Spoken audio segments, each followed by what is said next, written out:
বারোদি থেকে আমরা পানাম সিটি, লোকশিল্প জাদুঘর এগুলোর উদ্দেশ্যে রওনা দিলাম। তো এখান থেকেও সিএনজিতে যেতে হয়, সিএনজিতে ভালোই সময় লাগে, 30 মিনিটের মতো প্রায়। তো আমরা পানাম সিটিতে গিয়ে পৌঁছালাম। এখানে এন্ট্রি ফি ছিল 20 টাকা পার পারসন। পানাম সিটি এমন একটা জায়গা যেটা আমি অনেক আগে থেকে যেতে চেয়েছিলাম।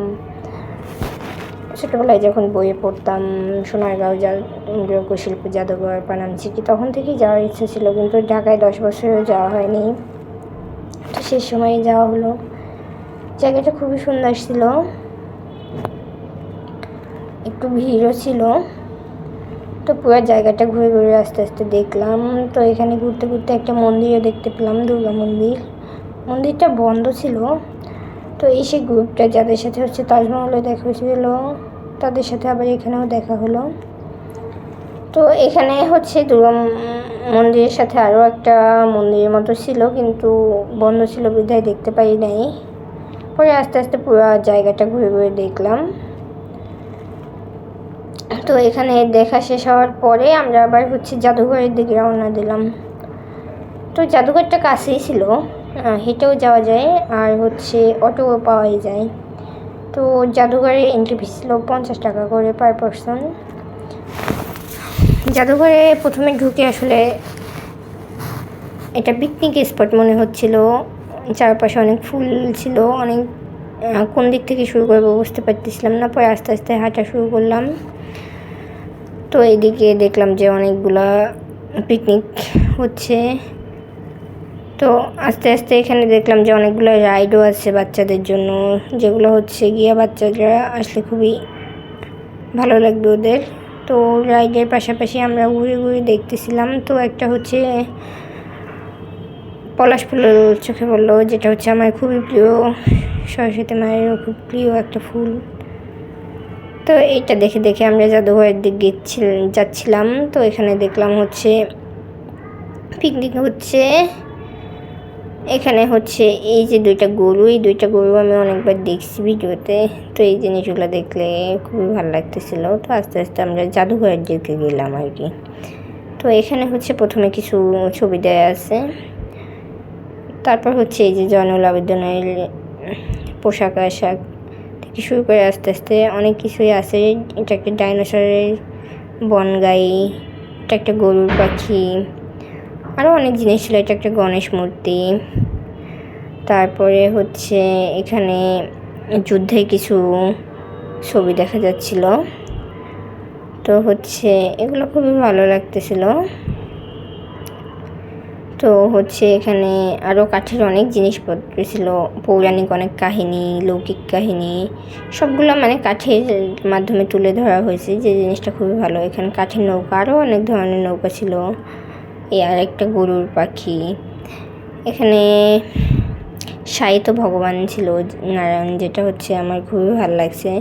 এখানে বিভিন্ন ধরনের পাদুকা ছিল, আরও অনেক কাঠের জিনিসপত্র ছিল, অনেক ধরনের পুতুল, অনেক তৈজসপত্র, এগুলোও ছিল।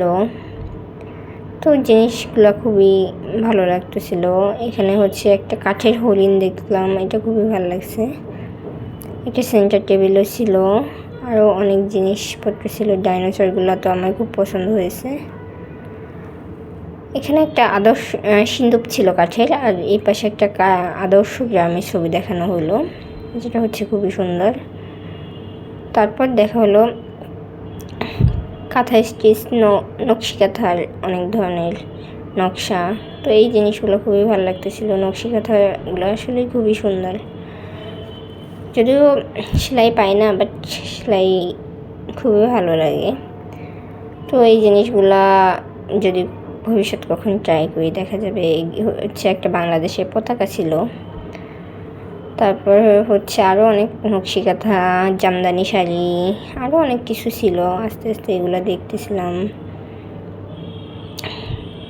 তারপর ঘুরতে ঘুরতে দেখলাম যে কয়েকটা সুন্দর পাখি, এই পাখিগুলো আমার খুব ভালো লাগছে। এটা চীনামাটি সম্ভবত।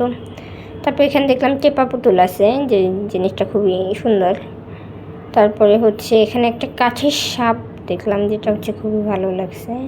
আর অনেক ঘোড়া ছিল, আরও জামদানি শাড়ি, কাঠের মাটির হচ্ছে থালাবাটি ছিল। এই জিনিসগুলো খুব ভালো লাগছে। ধুনুচিও দেখতে পেলাম একটা। তারপরে হচ্ছে এখানে সবাই আদর্শ গ্রামের সাথে ছবি তুলতেছিল। এই জিনিসটা আমি হচ্ছে ড্রিম হলিডে পার্কে দেখছিলাম। আদর্শ গ্রাম একটা বানানো খুব সুন্দর, ওইটা আরও বেশি সুন্দর ছিল, বাট এটাও ভালো লাগছে। তো এখানে আরও অনেক নকশি কাঁথা ছিল, পুরো ডেকোরেশনে অনেকগুলো নকশি কাঁথা দেওয়া আছে, তো এটা ভালো লাগছে।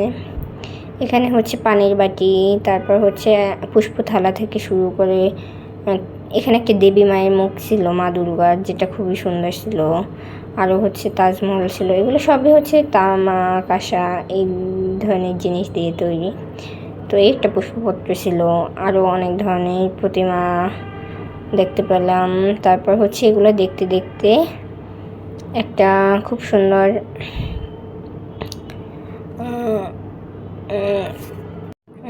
একটা কৃষ্ণ মন্দিরও দেখতে পেলাম। মন্দিরটা খুবই সুন্দর ছিল।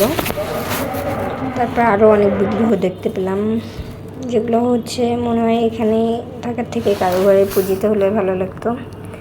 যাই হোক, তো এখানে আরও হচ্ছে পিতলের নৌকা, পিতলের কুলো, এই ধরনের জিনিসপত্র ছিল। সাথে হচ্ছে পুরনো রাজরাজাদের ব্যবহারের গয়নাগাটি এগুলো ছিল। এগুলো খুবই ভালো লাগছে। তো হচ্ছে এই গয়নাগাটিগুলো একটু অদ্ভুত ধরনের লাগছে আমার কাছে, কারণ বর্তমানে সাধারণত এই ধরনের গয়নাগাটি একটু কম পড়ে। যাই হোক, এখানে অনেক বাদ্যযন্ত্র ছিল। বাদ্যযন্ত্রগুলোও খুবই ভালো লাগছে। অনেক ধরনের পুতুল ছিল, ঘর সাজানোর জিনিসপত্র, কাঠের মালা, এই ধরনের জিনিসপত্র অনেক ছিল। তো ভালোই লাগতেছিল। এভাবে আস্তে আস্তে দেখলাম একটা হচ্ছে পালকিও ছিল, আরও হচ্ছে বাদ্যযন্ত্র ছিল। এগুলো দেখতে দেখতে আমাদের হচ্ছে জাদুঘর দেখা শেষ। এই দুইটা হচ্ছে মহিষ। এটা এরপরে গেলাম আমরা সর্দার বাড়ি। এই সেই সর্দার বাড়ি, যেটার ভিডিও আমি অনেকবার দেখছি, কিন্তু আসলে বাইরে থেকে প্রথমে বুঝতে পারিনি যে এটাই সেই সর্দার বাড়ি, কারণ বাইরে থেকে আসলে এটা অত বেশি বোঝা যায় না। বাট এই ঘাটের ছবিটা দেখে বুঝছি যে হ্যাঁ, এটাও হতে পারে। তো আস্তে আস্তে সর্দার বাড়ির ভিতরে ঢুকলাম। তো এখানে গেটটাও খুবই সুন্দর লাগতেছিল। এরপর সেই সর্দার বাড়ির ভিতরে তো আমরা প্রথমে আসলে আমি ভাবি নাই যে এটার পরে আবার আরেকটা আছে। তো আমি ভাবছি এটা মনে হয় একটাই, যদিও দুইটা দেখতে প্রায় একই রকম। তো এখানে কিছু হচ্ছে ছবি ভিডিও করে নিলাম, যদিও হচ্ছে এখানে বেশি একটা সুন্দর ছবি আমি তুলতে পারি নাই। এখানে অনেক মানুষ ছিল, মানে খুব ভিড় ছিল জায়গাটা। তারপর এটা দেখতে দেখতে আমরা হচ্ছে আরেকটু ভিতরে গেলাম। তখন আরেকটা হচ্ছে এই একই রকম দেখতে, এইটার ছাদে হচ্ছে গিয়া আটকানো ছিল, তো ওইটা খোলা ছিল, ওইটা দেখলাম, ভালোই লাগলো। এরপর আস্তে আস্তে আমরা ঘাট পাড়ে চলে এলাম। ঘাট পাড় হচ্ছে দুইটা ঘাট পাড় ছিল। তো এই পাশে ঘাট পাড়ের থেকে মেন যে ঘাট পাড়, ওইটা বেশি সুন্দর ছিল, ওখানে গিয়ে বসলাম। তো এখান থেকে আসলে পুরো ভিউটা ভালোভাবে দেখা যায় সর্দার বাড়ির। তো এই তো ছিল আমাদের জার্নি, খুবই ভালো লাগছে। তো এখানে আমার যেটা সর্দার বাড়ির ভিতরে আবার এন্ট্রি ফি নিচ্ছে 100 টাকা, যেটা হচ্ছে আমার কাছে খুব বেশি লাগছে, কারণ হচ্ছে জাদুঘরে এন্ট্রি ফি 50 টাকা দিয়ে ওইভাবে কিছু দেখা যায় না। সর্দার বাড়ি এতটুকু জায়গার জন্য 100 টাকা দেওয়া আসলে ঠিক না মনে হয়। তো হচ্ছে এই যে সেই সর্দার বাড়ি, অনেকগুলা ভিডিও দেখছি আমি এই জায়গাটার। এরপরে হচ্ছে এখান থেকে বের হয়ে আমরা কাশপুর চলে গেছি। তো ওখান থেকে আবার সরাসরি বাসে করে গুলিস্তান আসছি। তো এটাই ছিল হচ্ছে পুরো জার্নি। ভালোই লাগছে। নারায়ণগঞ্জে একদিনে মোটামুটি 5টা স্পটের মতো দেখা গেছে। প্রথমে হচ্ছে